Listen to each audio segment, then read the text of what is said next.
আজকে দিনী বৈঠকে সংক্ষিপ্ত সময়ে বক্তব্যের বিষয় আদর্শ পরিবার। একটা পরিবার কিভাবে আদর্শ হতে পারে এ নিয়ে আমরা এক গুরুত্বপূর্ণ সংক্ষিপ্ত তথ্যবহল বিবরণের চেষ্টা করব ইনশাআল্লাহ আজিজ। এ ব্যাপারে আল্লাহ তাআলা বলেন, ইয়া আইয়ুহাল্লাযীনা আমানু কু আনফুসাকুম ওয়া আহলিকুম নার। পৃথিবীর মানুষ, তোমরা তোমাদেরকে জাহান্নাম থেকে বাঁচাও আর তোমাদের পরিবারকে জাহান্নাম থেকে বাঁচাও। মরণের পরে কবর যত কঠিন, কিয়ামত তার চেয়ে অনেক বেশি কঠিন। কিয়ামত যত কঠিন, জাহান্নাম তার চেয়ে অনেক অনেক অনেক বেশি কঠিন।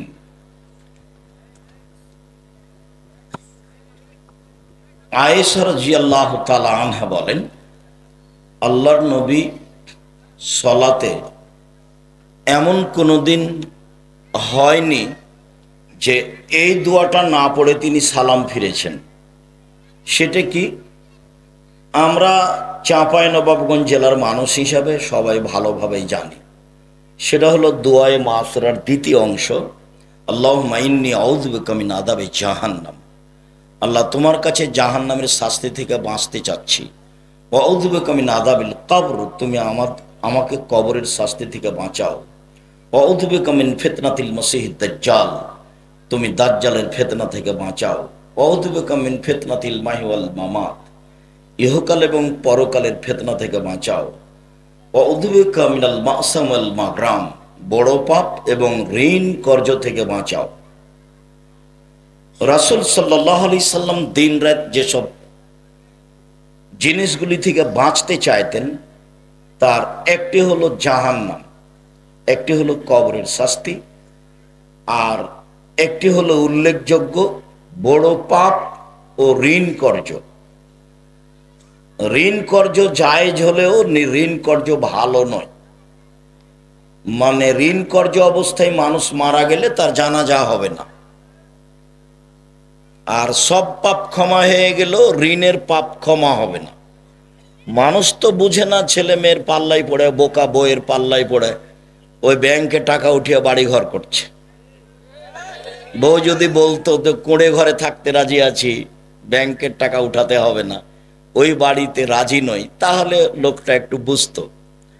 তো বউ তো হচ্ছে হস্তিনী, ও তো ঢং নেই, কিভাবে সংসার চলবে। এদেশের মানুষ তো বউকে দিয়ে সংসারের সব কাজ করায়, মাঠেরও কাজ করায়, নিজেরটা না হলেই খেপে যায়। তো সেও মনে করে যে কর্জ নিয়ে ব্যবসা বাণিজ্য বাড়িঘর করুক না, থাকা খাওয়া ভালো হলেই তো হলো। ঋণ কর্জ থাকলে জানাজা হয় না।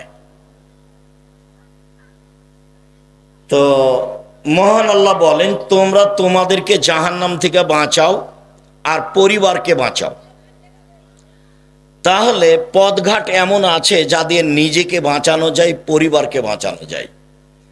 আজকের জন্য নিজেকে বাঁচানোর ব্যাপারে অল্প একটু কথা।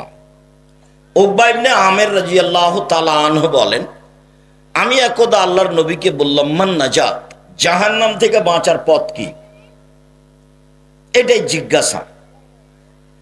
এই ছেলে, অপ্রয়োজনীয় কথা কি বলছো, চুপ থাকো। কেউ কষ্ট দেখ, কিছু বললো, ধৈর্যের পরিচয় দাও।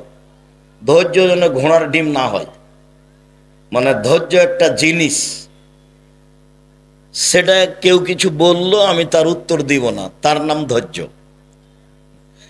আমি আব্দুর রাজ্জাক বিন ইউসুফ, আমাকে কেউ যদি একবারে ফেসবুকে ইউটিউবে ধুয়ে ছেড়ে দেয়, আমি তার নামটাও নিব না, আমি তার নামই নিনে। আমার জীবনে আমি কোনোদিন মাযহাব নিয়ে কথা বলিনি, মাযহাবের পাতা ছিঁড়ে দিয়েছি। আর আমি কোনোদিন কারোর বিরুদ্ধে কথা বলিনি, সে যাই বলুক। আমি তার বিরুদ্ধে কথা বলা প্রয়োজন মনে করি না। আর যারা বলছে তাদেরকে আমি আলেমও বলি না। আলেমের এটা গুণ নয় যে ফেসবুক আর আপনার ওই ইউটিউব হবে হাইকোর্ট আর জজ কোর্ট, বিচার ওটাই হয়ে গেল। জালেমের বিচার দুইবার হবে, জালেমের বিচার দুইবার হবে, একবার ইহকালে হবে, একবার পরকালে হবে। আল্লাহর নবী বলছেন ইন্নাল্লাহ ইউমলিল যালিম, জালেমকে আল্লাহ সুযোগ দেন জুলুম করার। ওয়াইদা আখাযাহু লাম ইউফলিথু, আর যখন ধরেন তখন আর ছাড়েন না, মাত্র 45 মিনিট দেশ ছেড়ে দিতে হবে। কত দিন জুলুম করবে সে কথা আল্লাহ নবী বললেন না, হাদিস বুখারী মুসলিম। আল্লাহ নবী বললেন জালেমকে আল্লাহ জুলুম করার সুযোগ দেন, কত দিন জুলুম করবে এ কথা বললেন না। তার জুলুম অত্যাচারে হাজারো লাখো মানুষ জেলে হাজতে বাইরে রাস্তাঘাটে হারিয়ে যাবে, মারা যাবে, তবু সে জুলুম করবেই। কতদিন? যতদিন উপরে ফয়সালা আছে। নইলে ১৫০০ বছর জুলুম করার সুযোগ ফেরাউন পায়? তা কেমনে পায়? লৌহ শলাকাধারী ফেরাউন যে তার বিরুদ্ধে গেছে তাকে চিৎ করে শয়ে হাতে পায়ে কাঁটা মেরে দিয়েছে, দিয়ে সাপ বিচ্ছু গায়ে তুলে দিয়েছে। তো আপনাদেরও চোখ ঢেকে বন্ধ করে আয়না ঘরে রাখাও খুব একটা যে কম তার চেয়ে তা নয়, এটাও বছর বছর কম নয়। তো জালেমের বিচার দুইবার হবে। ফেরাউন অত বোকা ছিল না, পানি দুই দিকে দাঁড়িয়ে আছে, যেখানে পানির গভীরতা 1 কিলোমিটার সেখানে পানির পাহাড়ের উঁচুতা 1 কিলোমিটার, যেখানে পানির গভীরতা 10 কিলোমিটার সেখানে পানির পাহাড়ের উঁচুতা কত? 10 কিলোমিটার। পানি তো দুই দিকে দাঁড়িয়ে আছে। তো এই রাস্তা দিয়ে মুসা আলাইহিস সালাম চলে গেলেন, ফেরাউন চলে গেলে পানি জমা হয়ে যাবে না, যে এইটা ফেরাউনের বিশ্বাসের অভাব ছিল না, যেতেও পারে, কিন্তু সে এত ক্ষেপে আছে যে রাগের কারণে তার বুদ্ধি কমে গেছে। আপনি রেগে গেলেন তো হেরে গেলেন, রাগ মানুষকে ভুল পথে নিয়ে যাবে। তাই একজন লোক এসে বলছেন আল্লাহ নবী ফাউসিনি বিখাইরিন, আমাকে কল্যাণের উপদেশ দেন। তখন আল্লাহ রাসূল বলছেন লা তাগজাব, রাগ করো না। আরো বলেন কিছু, লা তাগজাব, রাগ করো না। আরো কিছু বলেন, লা তাগজাব, রাগ করো না। এই কথা রাসূল সাল্লাল্লাহু আলাইহি ওয়াসাল্লাম বারবার বললেন, হাদিস বুখারী মুসলিম। তো রাগের কারণে তার বুদ্ধি কমে গেছিল, সে যখন ভিতরে চলে গেল তখন তো পানি এক জায়গায় জমা হয়ে গেল। যখন জমা হয়ে গেল তখন ফেরাউন বলল আমান্ত আল্লাহ ইলাহা ইল্লাল্লাযী আমানাত বিহি বানু ইসরাঈল, আমিও সে আল্লাহকে মেনে নিলাম যে আল্লাহকে বানু ইসরাঈল মুসা মেনে নিয়েছে। ওয়া আনা মিনাল মুসলিমিন, আমি একজন মুসলিম। এই কথা ফেরাউন বলল। তা আল্লাহ বললেন আলান, ও এখন অকাদ আসাইতা কাবল, তুমি তো একটু আগে নাফরমান ছিলে, এখন মেনে নিলে? তারপরে বলছেন আল ইয়াউমা নুনাজ্জিকা বিবাদানিকা লিতাকুনা লিমান খালফাকা আয়া। ফেরাউন, তোমার মুসলিম ঘোষণা দেওয়া তো বহু দূরের কথা, তোমার শরীরটা আমি চিরদিনের জন্য রেখে দিলাম, তোমাকে মানুষ দেখে উপদেশ গ্রহণ করবে যে ফেরাউন ছিল অত্যাচারী, স্বৈরাচারী, স্বেচ্ছাচারী, উদ্ধত, জালেম। মুসা আলাইহিস সালামকে আল্লাহ বলছেন ফেরাউনের কাছে যান, দাওয়াত দেন। আমার মুখের ভাষা সাবলীল নয়, আমি ভালো ভাষা বলতে পারি না, আমি যাব না। তো বলছেন যেতে হবে, তাহলে ও আমাকে মারবে। আমার পক্ষ থেকে তার ব্যাপারে তার কাছে একটা অপরাধের অভিযোগ আছে, আমি এক থাপ্পড় দিয়ে মানুষ মেরেছি, ও গেলেই আমাকে মারবে। তো বললেন আমি তোমার সাথে আছি। মারবে কি করবে, আমি সাথে আছি। তো বললেন তাহলে আমার ভাইকে সাথে দিতে হবে। ঠিক আছে, তাই হলো, তোমার ভাইও সাথে থাকবে। দুই ভাই মিলে চলে গেলেন, গিয়েই বললেন বানি ইসরায়েলকে ছেড়ে দেন, মানে স্বাধীনতা চাইতে হবে। বানি ইসরায়েলকে দাস দাসীতে পরিণত করে রেখেছেন, বানি ইসরায়েলকে ছেড়ে দেন। তখন ফেরআউন বলতে লাগলো, তোমাকে কি আমি শিশুকালে লালন পালন করিনি?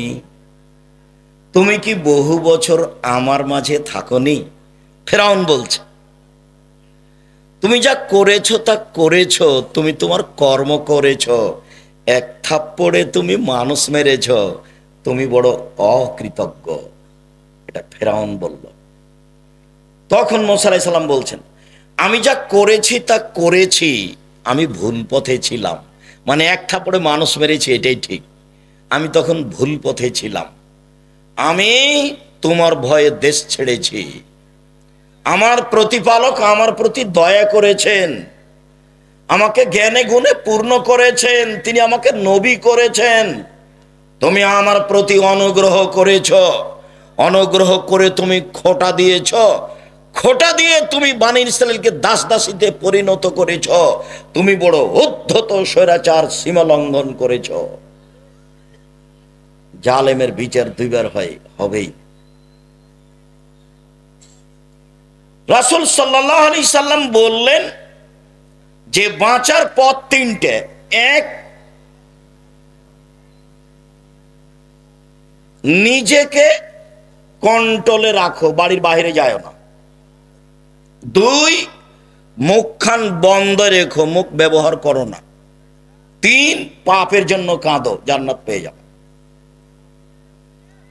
এক, মুখ বন্ধ রেখো, ভালো কথা ছাড়া মুখ দিয়ে ব্যবহার করতে পারবে না। চিরদিনের জন্য আড্ডা পিটা হারাম। দোকানে বসে ল্যাংটা মেয়ে নাচবে, আর আপনি বসে চক্ষু ঠান্ডা করবেন, কলিজা ঠান্ডা করবেন, মনটা ঠান্ডা করবেন। এই নোংরা ন্যাক্কারজনক জঘন্য কাজ ত্যাগ করতে হবে। চিরদিনের জন্য দোকানে বসে আড্ডা পিটা হারাম। দুইজন যেখানে বসে আছে সেখানে যাবেন না। উপার্জন করে খান, 5 ওয়াক্ত সালাত আদায় করবেন, এশার সালাত আদায় করে ঘুমিয়ে যাবেন। রাত 10টায় ঘুমিয়ে যাবেন, রাত 3টায় উঠবেন, 5 ঘন্টা ঘুম হয়েছে। 3টায় উঠে কিছু 2 রাকাত সালাত আদায় করবেন, প্রয়োজনীয় জিনিস আল্লাহর কাছে চাইবেন। রাত 3টার পরে আল্লাহ মানুষের নিকটে হয়ে যায়। রাত 3টার পরে যদি মানুষ উঠে, তখন মানুষ কার নিকটে হয়ে যায়? আল্লাহর নিকটে হয়ে যায়। তখন যা বলে সেটাই গ্রহণ হয়। একাধিক সহিহ হাদিস, সে আলোচনা এখন নয়। আপাতত এই যে জাহান্নাম থেকে বাঁচার 1 নাম্বার পথ, মুখ বন্ধ রেখো।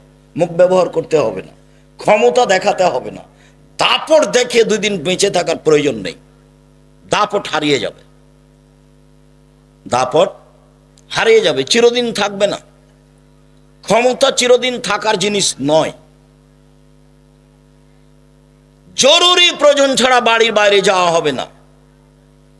উপার্জন করে আসবেন, বাড়িতে ঢুকবেন, আহাল পরিবার আছে, ছেলে মেয়ে আছে, তাদের সাথে থাকেন, কথা বলেন।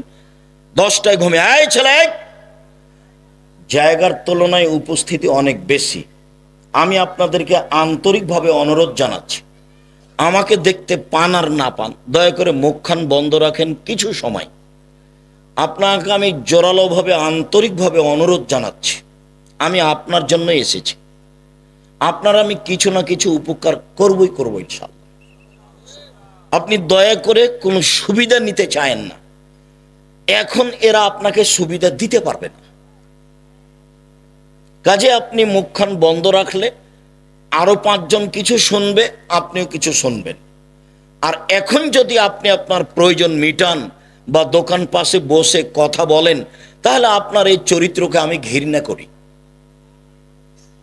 আমি আব্দুর রাজ্জাক বিন ইউসুফ, চাঁপাইনবাবগঞ্জের মানুষ, মানে আমি আপনার কাছের মানুষ। আমি আপনার কাছে সবচেয়ে ভালোবাসা পাওয়ার হক রাখি। আমি আপনার কাছে সবচেয়ে বেশি দিন প্রচার করার অধিকার রাখি, এবং আপনি দিন ধর্মের ব্যাপারে আমার সাথেই পরামর্শ করবেন, এটা আমার আন্তরিক দাবি। আমি তাতে বলেছি, জাতির যদি রাস্তাঘাট করে দিতে না পারি, জাতির যদি স্কুল কলেজ করে দিতে না পারি, জাতিকে চূড়ান্ত সঠিক ধর্ম দিতে পারবো ইনশাআল্লাহ। ধর্মের ব্যাপারে জাতিকে ফাঁকি দিয়ে পরকাল হারাতে রাজি নই। আমি অন্য কাজ করি না, দিন রাত যেটা কাজ করি, 1 নম্বর কাজ হলো শিক্ষকতা করা। একবারে ক্লাসের যেটা শেষ কিতাব বুখারী সেটা পড়াই। 2 নম্বর কাজ হলো ফতোয়া লেখা। আমি শরীয়ত মোটামুটি বুঝি মানুষ হিসেবে, তবে মানুষ ভুলের ঊর্ধ্বে নয়। আমি আলহামদুলিল্লাহ ফতোয়া লিখি প্রায় 26 বছর থেকে। আর দিন ধর্ম প্রচার করি, তখন অপ্রয়োজনীয় কোনো কথা বলি না, কোনোদিন কেসা কাহিনী বলি না। একবারে 90 সাল থেকে নিয়ে এখন পর্যন্ত সব চ্যালেঞ্জ দেওয়া আছে। কোনো জায়গাতে যদি দেখা যায় যে আমি মাযহাবের ব্যাপারে কথা বলেছি বা সরকারি কথা বলেছি, তাহলে আমি জাতির সামনে কথা বলবো না। এক, মুখ বন্ধ রাখতে হবে, মুনাফিকি করে কোনো লাভ নেই। দিন রাত হ্যাঁ করে হেসে এর বিরুদ্ধে বলে এখানে সেখানে গিয়ে তাহাজ্জুদ পড়ে জান্নাত কিনে যাবে না। আর এসব এক শ্রেণীর অশিক্ষিতা মেয়ে, ওর বাপে বলেছে আমার মেয়ে master degree pass. Master degree pass যে তুমি, তো তোমার মাথায় কাপড় নেই। তুমি কে বললো তোমাকে মাস্টার ডিগ্রি পাস? তুমি কি করে শিক্ষিতা হলে? তোমাকে দেখে মানুষ পাপ করে, তোমাকে দেখলেই পাপ হয়। তুমি কিভাবে শিক্ষিতা হলে? শিক্ষিতা মানে শিক্ষা কি মানুষের ক্ষতি করে? শিক্ষা মানুষের ক্ষতি করে না শিক্ষা মানুষের উপকার করে? তো তোমার দিয়ে তো ক্ষতি হয়। আর তোমাকে আমি কি দিয়ে বলবো? তোমার কথাটা আমি পরে বলতে চাচ্ছিলাম, দুঃখিত, আগেই চলে আসছে।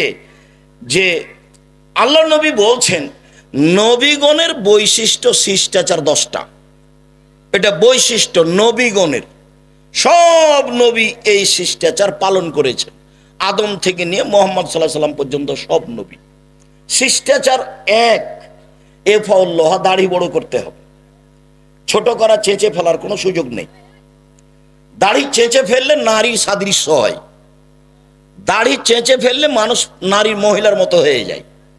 দাড়ি চেঁচে ফেললে পুরুষত্বা কমে যায়। দাড়ি চেঁচে ফেললে চোখের পাওয়ার কমে যায়।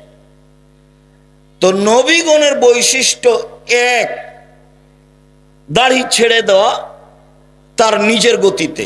2, কাসুস সারেব, মোচ কেটে ফেলা। মোচ চেঁচে ফেলতে হবে না, কেটে ফেলতে হবে। মোচ কিছু থাকবে, এটা পুরুষের পরিচয়। 3, কাসুল আসফার, নখ কেটে ফেলা। তো তুমি একটা মাস্টার ডিগ্রি পাস মেয়ে, ম্যাট্রিক পাস করেছো, তোমার নখ বড় আছে, তুমি বলো দেখি কিভাবে তুমি শিক্ষিতা? কে তোমাকে বললো শিক্ষিতা? আমি আব্দুর রাজ্জাক বিন ইউসুফ বলিনি। তোমার বাপ যদি বলে থাকে, তোমার বাপও অশিক্ষিত মানুষ। তোমার মা যদি বলে থাকে, তোমার মাও অশিক্ষিত মানুষ। আর তোমার মা যদি কোনোদিন তোমাকে নখ কাটতে না বলে থাকে, নিশ্চিত তোমার এটা মা নয়, এটা তোমার সৎ মা। নিশ্চিত এটা তোমার খালা। সৎ মা ছাড়া তোমার কল্যাণ চাইলো না কেন? তোমার কল্যাণ চাইলো না কেন? মা তো এরকম হয় না। মার ব্যাপারে একটু পরে কথা আসছে, মা কাকে বলে, যেহেতু আদর্শ পরিবার আলোচনা। তো নখ বড় কেন? কেন নখ বড়? নবীগণের বৈশিষ্ট্য নখ কেটে ফেলতে হবে। রাস্তাঘাটে দেখেছি সেই জন্য রাখতে হবে, বিমানবালার আছে সেই জন্য রাখতে হবে। হিন্দুদের নীতি হলো কপালে টিপ দেওয়া। হিন্দুদের নীতি হলো কপালে টিপ দেওয়া। তোমার কপালে টিপ কেন? ইহুদি খ্রিস্টানদের পতিতালয়ের মেয়েদের বৈশিষ্ট্য হচ্ছে নখে নেইল পালিশ দেওয়া। ইহুদি খ্রিস্টানদের পতিতালয়ের মেয়েদের বৈশিষ্ট্য হলো নখে নেইল পালিশ দেওয়া। ইহুদি খ্রিস্টানদের পতিতালয়ের মেয়েদের বৈশিষ্ট্য হলো নখে নেইল পালিশ দেওয়া। তো তোমার নখ বড়ই বা কেন? তোমার নখে নেইল পালিশ কেন? কে জবাব দিবে? আমি যদি তোমার বাপ মাকে অশিক্ষিত প্রমাণ করতে না পারি, আমি আব্দুর রাজ্জাক বিন ইউসুফ নিজের জেলায় বক্তব্য দেওয়া ত্যাগ করলাম, জিন্দেগিতে বক্তব্য দেব না।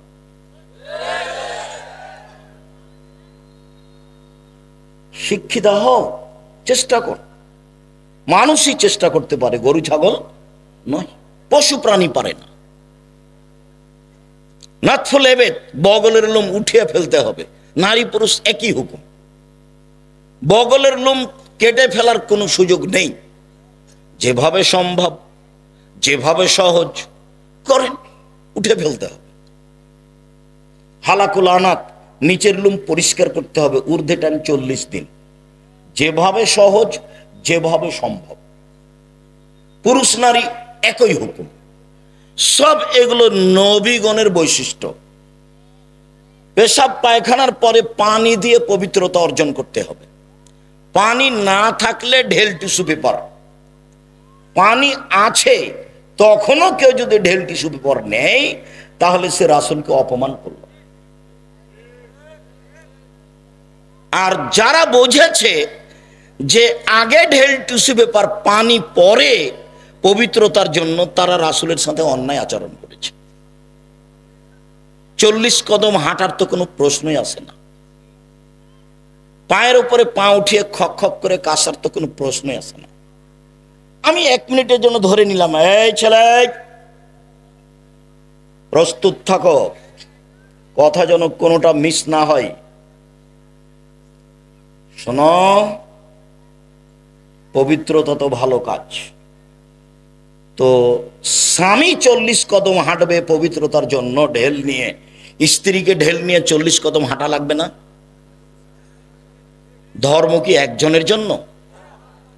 স্ত্রীকে পায়ের উপরে পা উঠাতে হবে না, খক খক করে কাশতে হবে না? ভুল হিসাব। রাসূলের কাছে থাকেন, পথ সহজ হবে।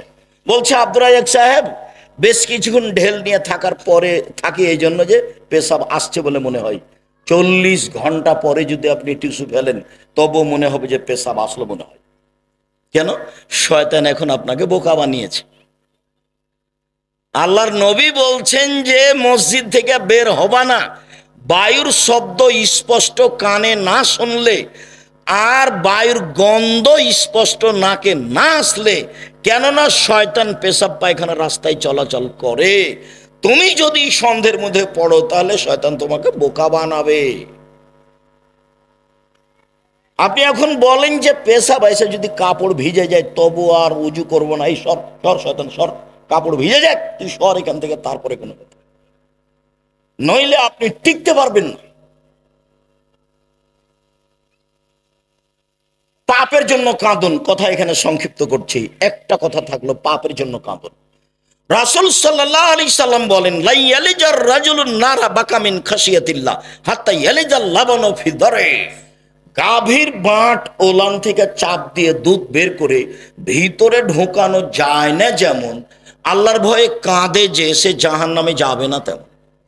এই ছেলে দেখো তো, ওই যে বাচ্চাগুলি কথা বলছে, তোমরা যারা আমাদের এখানে সহযোগিতা করতে এসেছো, ওই বাচ্চাগুলোকে একটু তোমরা কন্ট্রোল করো না। ও তো আমার অসুবিধা করছে, আরো তো 5 জনের অসুবিধা করতেই পারে। আর তোমরা যারা এই পাড়ার ছেলে, আজকে তো তোমরা বক্তব্য শুনতে পাবা না, আজকে আমাদের সহযোগিতা করো। গাভীর বাঁটে ওলানে চাপ দিয়ে দুধ বের করে ভিতরে ঢোকানো যেমন অসম্ভব, আল্লাহর ভয়ে কাঁদে যে তার জাহান্নামে যাওয়া তেমনি অসম্ভব। জান্নাত পাওয়ার সুবিধাজনক একটা বিশাল বড় পয়েন্ট, সেটা হলো রাতে আল্লাহর ভয়ে কাঁদা। আর যখন আল্লাহ নবী বলেছেন যে আল্লাহর কাছে 4টে জিনিস সবচেয়ে প্রিয়, তার 1 নম্বরে যেটা আছে সেটাই সহজ, বাকি 3টাই কঠিন। 1 নম্বরে আছে যে আল্লাহর ভয়ে 1 ফোঁটা চোখের পানি। এটা আল্লাহর কাছে যত প্রিয়, হজ তত প্রিয় নয়, রামাজানে শ্যাম তত প্রিয় নয়, তাসবিহ তাহলিল জিকির আজকার তত প্রিয় নয়। 1 ফোঁটা চোখের পানি আল্লাহর কাছে যত প্রিয়। নিজেকে জাহান্নাম থেকে বাঁচাও, আল্লাহর ঘোষণা।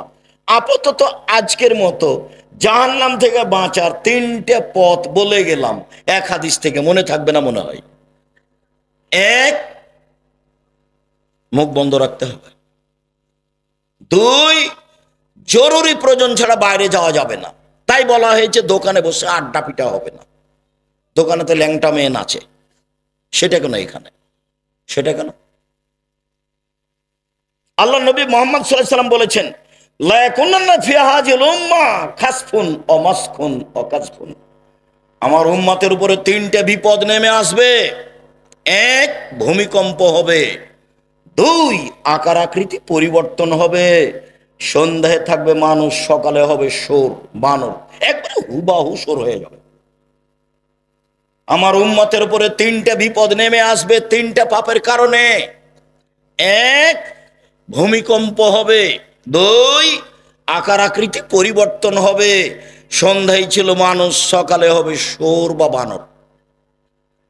তিন, সমস্যা নেমে আসবে। মসজিদে মারামারি, মাদ্রাসায় মারামারি, রাস্তাঘাটে কেউ কাউকে মানে না, জিনিসের দাম বেড়ে যায়, কোনো জিনিস কন্ট্রোলে নেই, সমস্যা নেমে আসবে। পাপ তিনটে। এক, ওয়াযালিকা ইযা যারাবু বিল মাআসিফ ইযা শারাবুল খুমুরা, যখন মানুষ নেশাদার দ্রব্য পান করবে। এলাকাতে নেশাদার দ্রব্য আছে কিছু, যদি এটা চাঁপাইনবাবগঞ্জ না থাকারই কথা। দেখো, অন্য জেলাতে যায় তখন নিজের জেলার খুব প্রশংসা করি, শিক্ষা দীক্ষা জ্ঞান গরিমা চাকরি বাকরি। বিদেশে যখন যাই তখন বলি, আরে তোমরা তো কাজ করতে এসছো, রাস্তাঘাটে কাজ করো, চাঁপাইনবাবগঞ্জের মানুষ চাকরি করে। দিনরাত তোমাকে নিয়ে আমি গর্ব করি, দেখো আমার গর্ব নষ্ট করো না।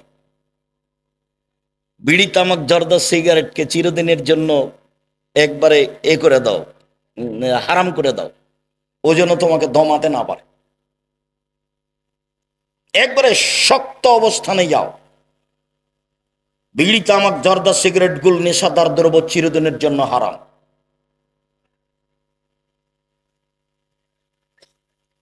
রাসূল সাল্লাল্লাহু আলাইহি ওয়াসাল্লাম বললেন, আমার উম্মতের উপরে তিনটা বিপদ নেমে আসবে তিনটা পাপের কারণে।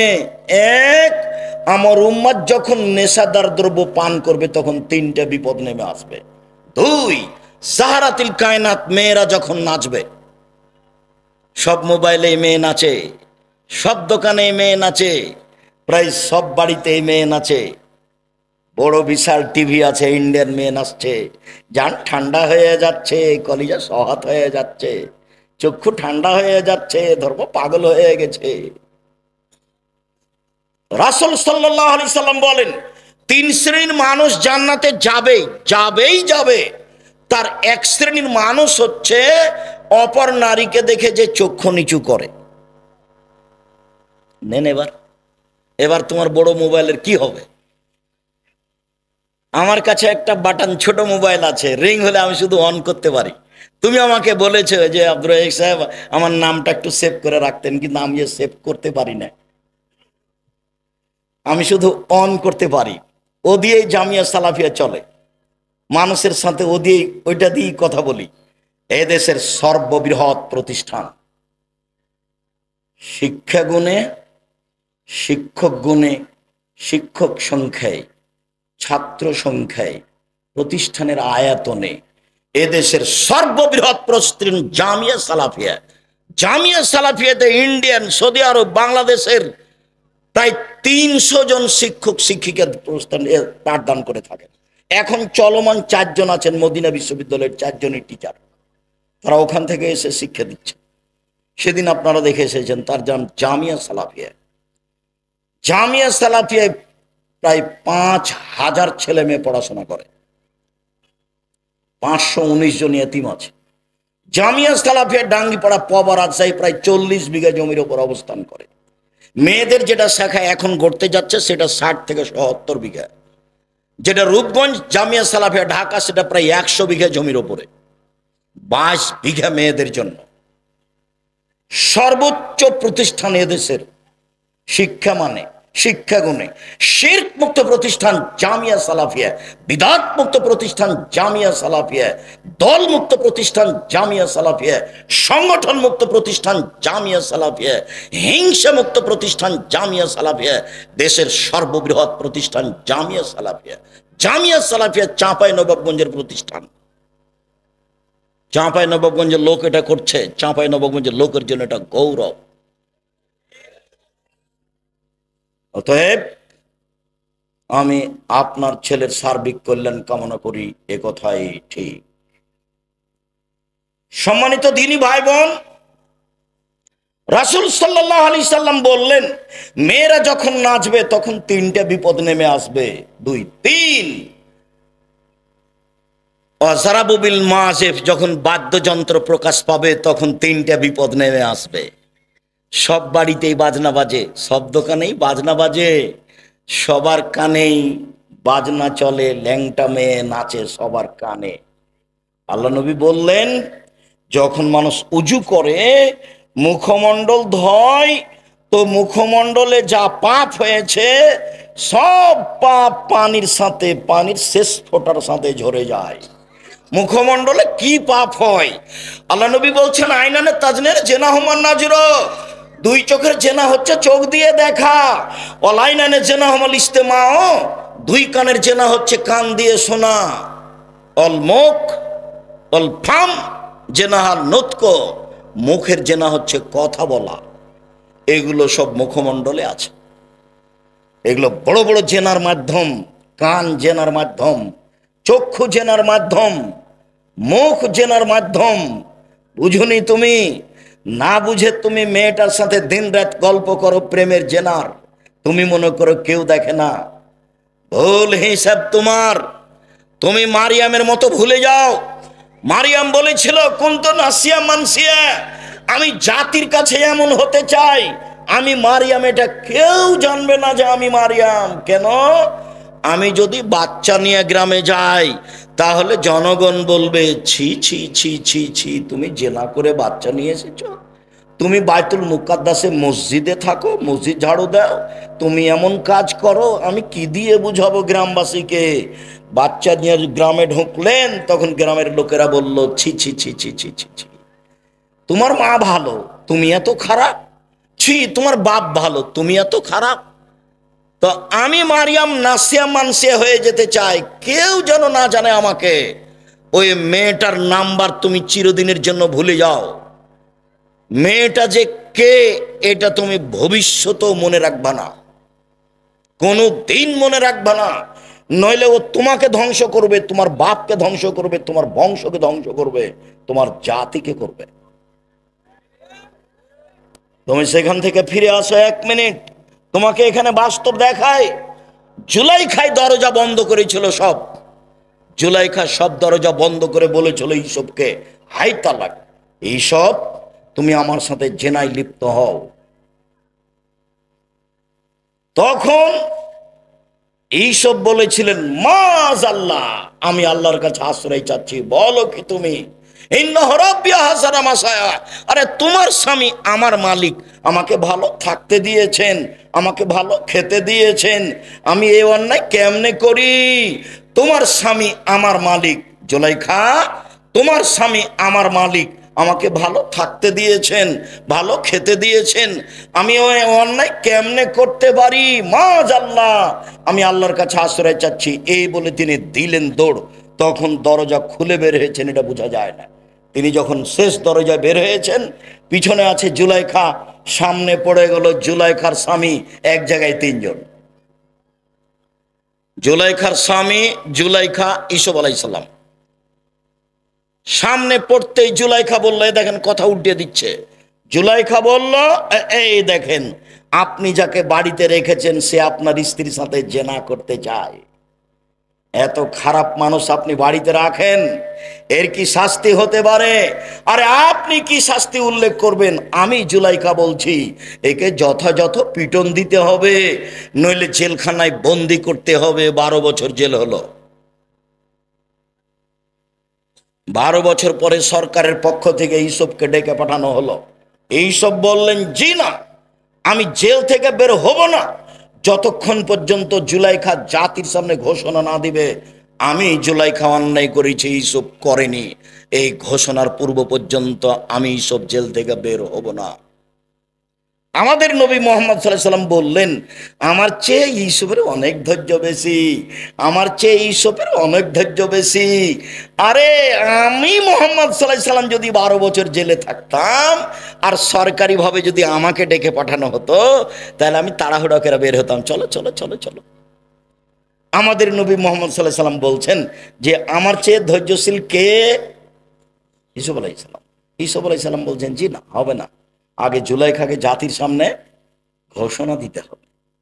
জুলাইখা ঠিকই 12 বছর পরে জাতির সামনে ঘোষণা দিল, আমি অন্যায় করেছি, ঈশপ অন্যায় করেনি।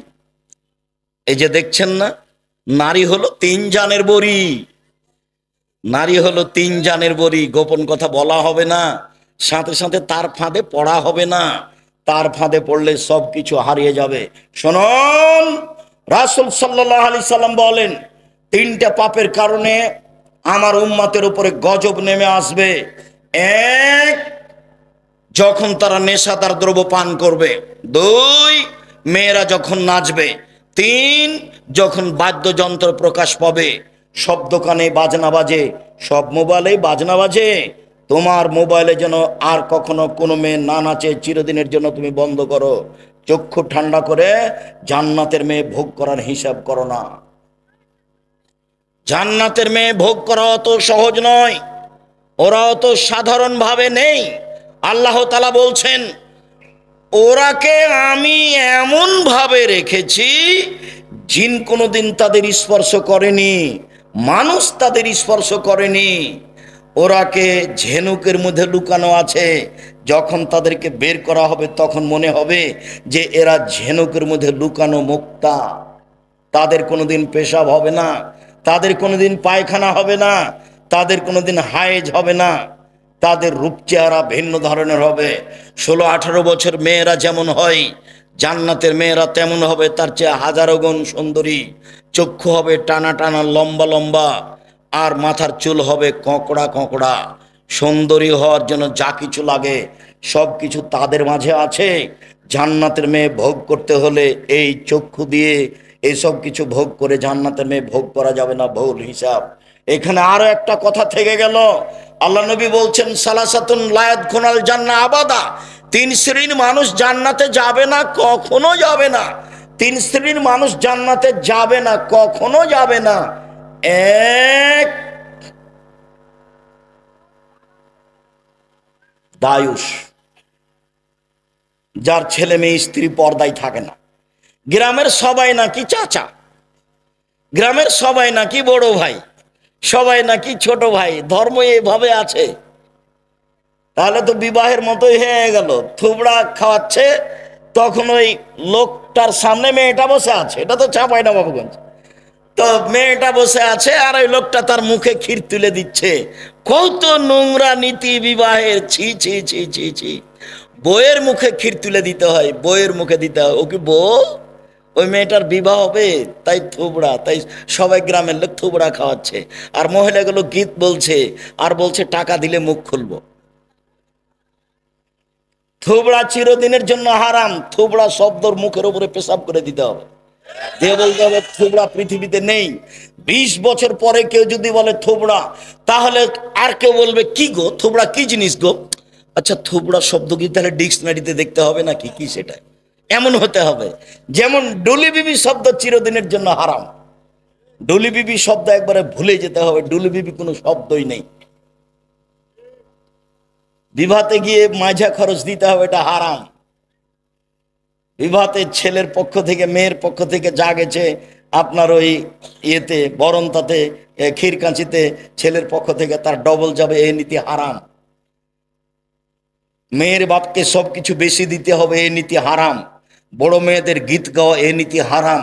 বউ দেখতে যে টাকা দেওয়া, এই নীতি হারাম। চাঁপাই নবাবগঞ্জের বিবাহের শুরু থেকে শেষ পর্যন্ত একটা কাজ যায় যে একথা আমার জানা নেই। শুরু থেকে শেষ পর্যন্ত সবই হারাম। একটা কাজ যায় আমি এই জেলার মানুষ হিসেবে আমার জানা নেই। যদিও এরা একটা কাজ মনে করে যে উকিল বাপ লাগে, উকিল বাপ লাগে। তো রংপুর, দিনাজপুর, লালমনিরহাট, নীলফামারী, কুড়িগ্রাম, পঞ্চগড়, ঠাকুরগাঁ এসব ডিস্ট্রিক্টের মানুষ মনে করে যে উকিল বাপ ধরাই লাগবে। আর চট্টগ্রামের লোক মনে করে যে উকিল বাপই হলো বাপ। আজ থেকে ওই হলো বাপ, ওই মেয়ের বাড়ি যাবে, ও আসবে, এই হলো বাপ ঘোষণা হয়ে গেছে। যাবে আসবে, যাবে আসবে, মরা পর্যন্ত হলো বাপ আর হলো বেটি। কেমন কথা, এ কোন ধরনের নোংরা নীতি? বিবাহের জন্য 4 জন সাক্ষী লাগে না, 2 জন লাগে। চারজন নয়, খাতা যে নিয়ম লিখা আছে ওটা হারাম। দুইজন সাক্ষী, পক্ষে নয়। একটা বিবাহ জায়েজ হওয়ার জন্য কয়টা সাক্ষী? দুইজন, বাস। কোর্টের বিবাহ বাতিল। কোর্টে যদি বিবাহ হয় আর মেয়ে যদি 10 ছেলে হয়ে যায় তো 10টাই হারাম। 10 ছেলের মায়ের বিবাহ পড়াতে হবে। কাকে দিয়ে পড়াতে হবে? ওর বাপকে। বলো ওর বাপ মারা গেছে। তো ওর ভাই, বলো ওর বড় ভাই মারা গেছে। তো হলো ওর ছোট ভাই, ছোটটাও মারা গেছে। কে আছে? যেগুলো ছেলে জন্ম নিয়েছে সেগুলো আছে। ওর মা আর বিবাহ পড়ায়।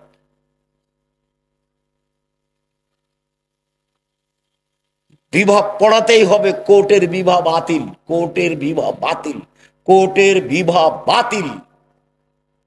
আমি বলিনি, ও কথা মোহাম্মদ সাল্লাল্লাহু আলাইহি ওয়াসাল্লাম বলেছেন। বলছিলাম আল্লাহ তাআলা বলেন, তোমরা নিজেদেরকে জাহান্নাম থেকে বাঁচাও, পরিবারকে জাহান্নাম থেকে বাঁচাও। দেখি পরিবারকে কিভাবে জাহান্নাম থেকে বাঁচানো যায়। আবু হুরায়রা রাদিয়াল্লাহু তাআলা আনহু বলেন, রাসূল সাল্লাল্লাহু আলাইহি সাল্লাম বলেছেন, কুল্লু মাউলুদিন ইউলাদ আলাল ফিতরা, প্রত্যেকটা ছেলে মেয়ে ইসলামী ধারণ ক্ষমতা নিয়ে জন্মগ্রহণ করে। প্রত্যেকটা ছেলে দাড়ি ছেড়ে দিতে পারবে, এই ক্ষমতা আছে। প্রত্যেকটা মানুষ মোচ কাটতে পারবে, এই ক্ষমতা আছে।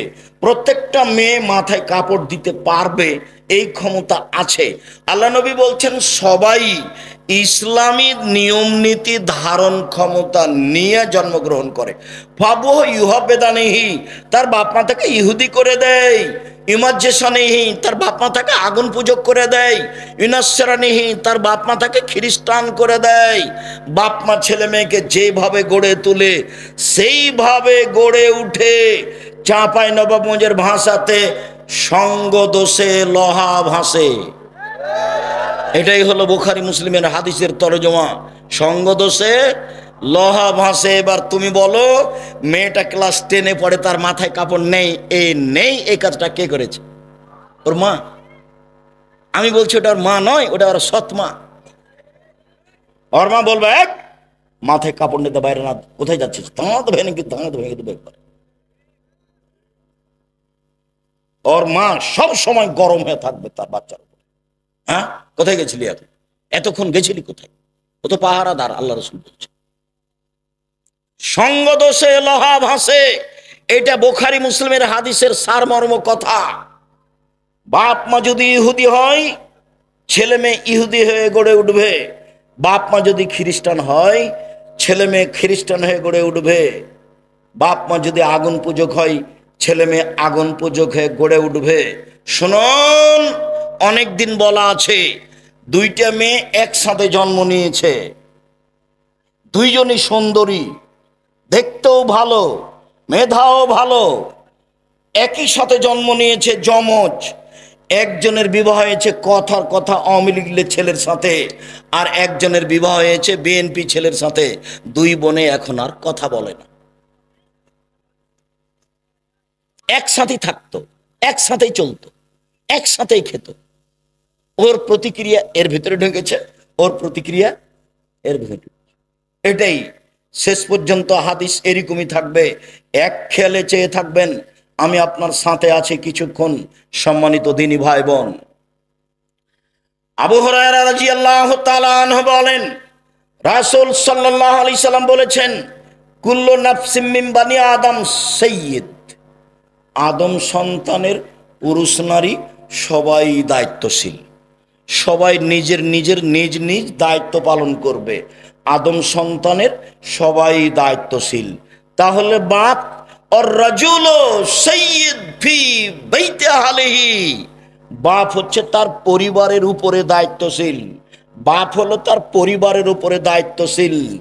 ওয়াল মারআতু সাইয়্যিদাতু বাইতিহা, আর মহিলা হচ্ছে বাড়ির দায়িত্বশীলা।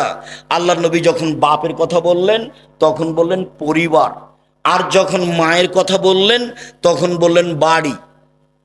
বাড়িটা সাজগোজ করে রাখবে মা, বাড়িটা সুন্দর করে গুটিয়ে রাখবে মা, ছেলে মেয়েকে দেখাশোনা করবে মা, স্ত্রী সহ পুরো পরিবার কন্ট্রোল করবে বাপ। ও হলো এই পরিবারের মালিক। আর একজন কি করলো সেটা আপনার দেখার প্রয়োজন নেই। আপনি কি করছেন, আপনি পরিবারকে জাহান্নাম থেকে রক্ষা করুন, আপনি পারবেন। ছেলের দাড়ি চাঁচা আছে, জবাব আপনাকে দিতে হবে। ছেলের টাকনোর নিচে প্যান্ট আছে, জবাব আপনাকে দিতে হবে। আপনার বাড়িতে একটা কে নিয়ে এসেছেন পট, বাচ্চার পায়খানা করা পট, সেটা হলো ঘোড়া, জবাব আমি দিব?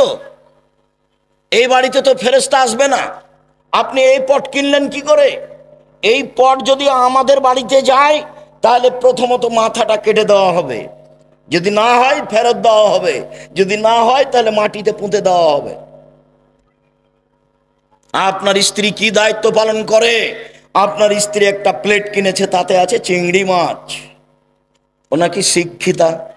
আপনার স্ত্রী একটা আয়না কিনেছে, আয়না হলো রুই মাছ। আপনার স্ত্রী একটা তরকারির বাটি কিনেছে, সেটা হলো কাতল মাছ। কি বুঝাতে চাচ্ছেন আপনি আমাকে? আপনার শোকে যে কাঁকড়া সাজানো আছে, আপনার স্ত্রী অ্যালবামে ছবি ছেলে মেয়ের রেখেছে, বাপ মায়ের রেখেছে, এ শিক্ষিতা নয়। একজন অশিক্ষিতা মহিলা এ পরিবার কন্ট্রোল করতে পারে না, আপনিও পারবেন না। আপনি আপনার পরিবারের দায়িত্ব পালন করেন না। আপনার বাড়িতে কার্টনওয়ালা গেঞ্জি গেল কেন? আপনার ছেলের গায়ে কার্টন আছে, দেখা যাচ্ছে ছবি মানুষের, দিনরাত ঘুরে বেড়াচ্ছে, চোখে পড়ে না? আপনার স্ত্রী আপনার বাচ্চার পায়জামাটা প্যান্টটা রোজ ধুয়ে দিচ্ছে, প্যান্টটা টাকানোর নিচে যায়, সেটাও দেখতে পায় না। ও যে দায়িত্বশীল, কি দায়িত্ব পালন করে? আপনি যে দায়িত্বশীল, কি আপনি দায়িত্ব পালন করেন? সম্মানিত দিনী ভাই বোন, আব্দুল্লাহ ইবনে ওমর রাদিয়াল্লাহু তাআলা আনহু বলেন, এই ছেলে বসো, অল্প সময়, আপনি বিরক্ত হয়ে আমাকে কষ্ট দিবেন না। আর আমি তাফসির মাহফিল করতে আসিনি যে আপনি বাদাম খাবেন আর আমি কেসা কাহিনী বলবো, এরকম কাজ আমি করি না। আর তাফসির মাহফিলের কথাটা আসতে আপনার সাথে আমি একটা কথা বলে রাখছি, আমি আব্দুর রাজ্জাক বিন ইউসুফ আপনার বাড়ির মানুষ। আমি চাঁপাইনবাবগঞ্জের মানুষ, মানে আমি আপনার বাড়ির মানুষ, আপনার বাড়ির মানুষ আমি হতে চাই। আপনি উপেক্ষা করে কিছু করলে জবাব আপনাকে কিয়ামতের মাঠে দিতে হোক, এটা আমি চাই না। শুনুন, আল্লাহ রাসূল বললেন, পৃথিবীর মানুষ বাল্লিগু আন্নী ওয়ালা আয়া, আমার একটা কথা জানা থাকলে অন্যকে বলো। পৃথিবীর মানুষ, আমার একটি কথা জানা থাকলে অন্যকে বলো। দুই, ও হাদ্দিসু আন বানি ইসরাঈল ওয়ালা হারাজ, বানি ইসরায়েলের কাহিনী বলো, কোনো দোষ নেই। বানি ইসরায়েলের কাহিনী বলো, কোনো দোষ নেই। আমান কাযাবা আলাইয়া মুতাআম্মিদান ফালিয়াতাবাওয়া মাকআদাহু মিনান নার, কেউ যদি কোনো কথা আমার নামে বলে, সেই কথা যদি আমার না হয়, তাহলে তার থাকার জায়গা জাহান্নাম। পাগড়ি যত বড়ই হোক, জুব্বা যত বড়ই হোক, রেহাই হবে না। আপনি যেই কথাটা মুখ দিয়ে বললেন, যেই কথাটা কলমে লিখলেন, সেটা যদি নবীর না হয়, তাহলে আপনার থাকার জায়গা জাহান্নাম। জেনা করে জাহান্নামে গেছে এ কথা নয়, সুদ খেয়ে জাহান্নামে গেছে এ কথা নয়, মানুষকে মেরে জাহান্নামে গেছে এ কথা নয়, জুলুম অত্যাচার করে জাহান্নামে গেছে এ কথা নয়। ধর্মের নামে একটা কথা বলেছে যেটা রাসূলের নয়। আমি আপনাকে শতদিন বলেছি, আমার চাচাতো ভাই চাঁপাইনবাবগঞ্জ শহরের ওই পাশে বক্তব্য শুনতে এসে আমাকে বাড়িতে গিয়ে বলছে যে তাফসির যে করলো, সে কি তাফসির, ওগুলো তোরা জানিস না। ভাইজান কি বললো? ও ছাড়, ওগুলো তোরা পারবি না। আচ্ছা বলেন, আমি একটু শুনি, কি করলে একটু বলেন না। তখন বলছে, জীবনে ওই সব তাফসির শুনিসনি। আচ্ছা শুনিনি বলেন। তো বলছে যে আদম আলাইহিস সালাম ঘুম থেকে উঠে দেখেন পাশে একজন সুন্দরী মহিলা। তো আদম আলাইহিস সালাম হাত বাড়ালেন, তখন ফেরেশতা বলছেন থামেন। তো আদম আলাইহিস সালাম বলছেন কেন? তাহলে মোহর দিতে হবে। মোহর আবার কি? তো বলছে যে মুহাম্মাদের নামে 10 বার দুরূদ পড়ে দিতে হবে, সেইটা হলো মোহর। আল্লাহ বলছেন যে আদম আলাইহিস সালাম সবচেয়ে বড় শিক্ষিত পৃথিবীতে। কেন? আল্লাহ বলছেন আমি আদমকে কি করেছি? সব কিছু শিখিয়ে দিয়েছি। এমন কোনো কিছু পৃথিবীতে ছিল না, এখন নেই, কিয়ামত পর্যন্ত হবে না, যেটা আদম জানতেন না। আদম আলাইহিস সালাম পৃথিবীতে সবচেয়ে বড় শিক্ষিত। এত বড় শিক্ষিত মানুষ বউখান কিভাবে হালাল করতে হবে সেটাই জানেন না। মোহর না দিয়েই হাত বাড়াতে গেলেন, ফেরেশতা বললেন থামেন। আদম আলাইহিস সালাম বললেন কেন? মোহর দিতে হবে। মোহর আবার কি জিনিস? মুহাম্মাদের উপরে 10 বার দরুদ পড়ে দিতে হবে, 1000 বার দরুদ পড়ে দিতে হবে।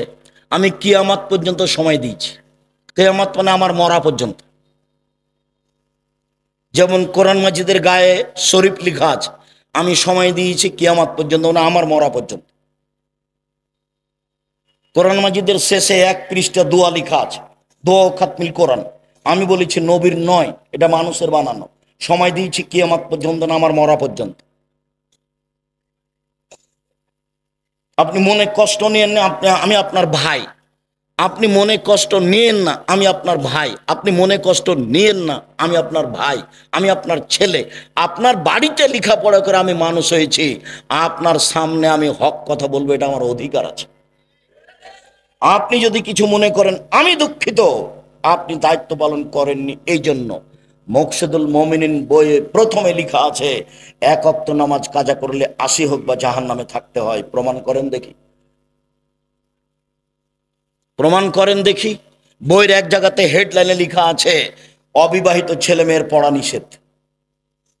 অবিবাহিত ছেলে মেয়ের পড়া নিষেধ। যে পৃথিবীর মানুষ তোমাদের স্ত্রী তোমাদের জমি, পৃথিবীর মানুষ তোমাদের স্ত্রী তোমাদের ক্ষেত, পৃথিবীর মানুষ তোমাদের স্ত্রী তোমাদের জমি।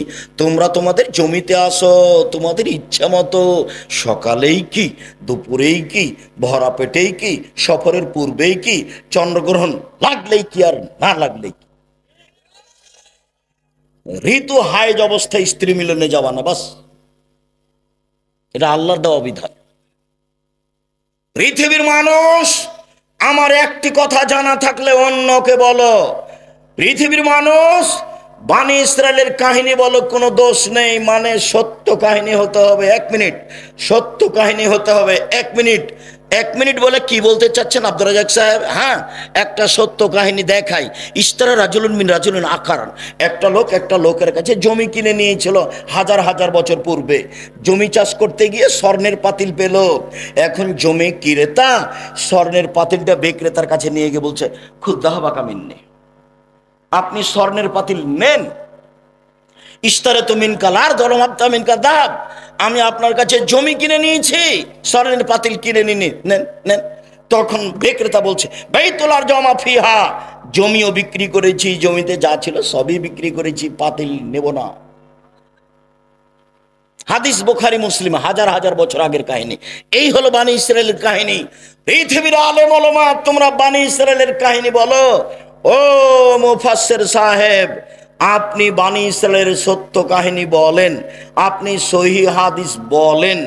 যদি আপনার কোনো কথা এমন হয়ে যায় যেটা নবীর নয়, তখন থাকার জায়গা জাহান্নাম, পথ ঘাট থাকবে না। জোব্বা যত বড়ই হোক, পীর যত বড়ই হোক, লাভ হবে না, বাঁচার কোনো পথ নেই। হাদিস বুখারী মুসলিম।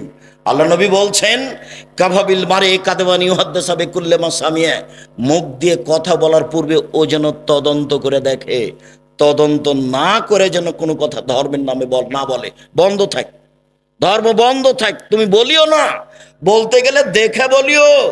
আমি বলছি না যে আপনি কাঁদ মাসা করিয়েন না অজুতে, আমি এই কথা বলছি না। আমি বলছি আপনি কাঁদ মাসা করেন, কিন্তু যদি নবীর না হয়ে থাকে তাহলে আপনার কি হবে? আপনার আমি এটা বন্ধ করতে আসিনি। আপনি বলেন আল্লাহুম্মা সাল্লি আলা সাইয়্যিদিনা নাবিয়ানা মুহাম্মদ, বলেন। আমি আপনাকে নিষেধ করিনি, এই কাজ আমি করি না। আপনি বলেন। আমি যেটুকু বলছি সেটুকু হচ্ছে এইটা যদি নবীর না হয় তাহলে আপনার কি হবে? আগে আপনি তদন্ত করেন, নবীর প্রমাণ হোক। আপনি একজন বড় মুফাসসির, আপনি একজন বড় মুফাসসিরের সহযোগী, আপনি এমনটা করছেন, যদি রাসূলের না হয় তাহলে আপনার এবং তার কি হবে, এইটা আপনি বিবেচনা করছেন না কেন? আমি তো মনে করছি এইভাবে তাফসির করাটা ঠিক ওইরকম। কেমন? ফাতেমা যেমন বলেছিলেন, ফাতেমা কান্দিয়া কয় আজ বুঝি হুসাইন কারবালাতে শহীদ হয়। ফাতেমা কান্দিয়া কয় আজ বুঝি হুসাইন কারবালাতে শহীদ হয়। যেদিন হুসাইন কারবালাতে শহীদ হচ্ছেন ইরাকের মাটিতে, তার 49 বছর আগে ফাতেমা মারা গেছেন। কতদিন আগে মারা গেছেন? 49 বছর আগে। তাহলে ফাতেমা এভাবে কিভাবে বলবেন? তাহলে তো ধর্মের কথা, আমি যদি এরকম বক্তা হই তাহলে আমার কথা হয়ে গেল ওইরকম পুথির গানের মতো, 6 মাসের রাস্তা মর্দ 6 দিনে গেল, ঘোড়ায় চড়িয়া মর্দ হাঁটিয়া চলিল। ধর্ম এরকম নয়। কেউ যেন আঙ্গুলে চোখে আঙ্গুল না ঢোকাতে পারে এইভাবে বলার চেষ্টা করেন, তবে মানুষ হিসেবে কোনো জায়গাতে ত্রুটি থাকতেও পারে। আবু মুসা আশআরী রাদিয়াল্লাহু তাআলা আনহু বলেন, রাসূল সাল্লাল্লাহু আলাইহি সাল্লাম বলেছেন, আইয়ুমা রাজুলিন লাহু ওয়ালিদা, কারো যদি একটা কাজের মেয়ে থাকে, কাজের মেয়ে, ফাআদ্দাবাহা ফাসানা তাদিবাহা, তাকে যদি শিষ্টাচার শিখিয়ে দেয়, সুন্দর শিষ্টাচার শিখিয়ে দেয়, আল্লামাহা ফাসানা তালিমাহা, তাকে যদি বিদ্যা শিখিয়ে দেয়, সুন্দর বিদ্যা শিখিয়ে দেয়, ফালাহু আজরান, তার জন্য ডবল নেকি রয়েছে। কাজের মেয়েকে বিদ্যা শিখাতে হবে, কাজের মেয়েকে শিষ্টাচার শিখাতে হবে। শিষ্টাচার কি জিনিস? নখ বড় কেন? শিষ্টাচার গ্রহণ করো, কেটে ফেলো। কপালে টিপ কেন? শিষ্টাচার গ্রহণ করো, টিপ তুলে ফেলো। শোনো, যেই ওই পায়ে যেগুলো বাজে সেগুলো কি? নূপুর। এই বাজনা নূপুর কেন? এটা শয়তানের বাজনা, খুলে ফেলো। এইভাবে চুল বেনি করে উপরে ধামাওয়ালিদের মতো করে রেখেছো কেন? এই শিষ্টাচার বন্ধ করো। শিষ্টাচার কি জিনিস? শিষ্টাচার কি জিনিস? আম্মু বাড়ি থেকে বের হলে আমাকে সালাম দিয়ে বের হও, শিষ্টাচার। আম্মু বাড়িতে ঢোকার সময় সালাম দিয়ে ঢোকো, শিষ্টাচার। আম্মু পড়তে বসলে নাসফালাক ইখলাস রব্বে জিদনি ইলমা বলে পড়তে বসো, শিষ্টাচার। আম্মু ডান পায়ের জুতা আগে পরো, বাম পায়ের জুতা পরে পরো, শিষ্টাচার। আম্মু বাম পায়ের জুতা আগে খুলো, ডান পায়ের জুতা পরে খুলো, শিষ্টাচার। আম্মু টয়লেটে ঢোকার সময় দোয়া পড়ো, বের হওয়ার সময় দোয়া পড়ো, শিষ্টাচার। আম্মু মসজিদে ঢুকলে ডান পা আগে দাও, বাম পা পরে দাও, শিষ্টাচার। আম্মু মসজিদ থেকে বের হলে বাম পা আগে দাও, ডান পা পরে দাও, শিষ্টাচার। শিষ্টাচার দিয়ে, ইসলামী শিষ্টাচার দিয়ে দিন রাত পূর্ণ হয়ে আছে। আম্মু ডান হাতে গিলাস ধরো, 3 শ্বাসে পানি পান করো, শিষ্টাচার। ফিলিস্তিনের লোকেরা অরিজিনাল আরবি, মূল আরবি। ফিলিস্তিনের লোকেরা একবারে নগদ আরবি, কিন্তু তারা নিচে নামতে নামতে নামতে এমন নেমেছে যে শিষ্টাচার টোটালেই ভুলে গেছে।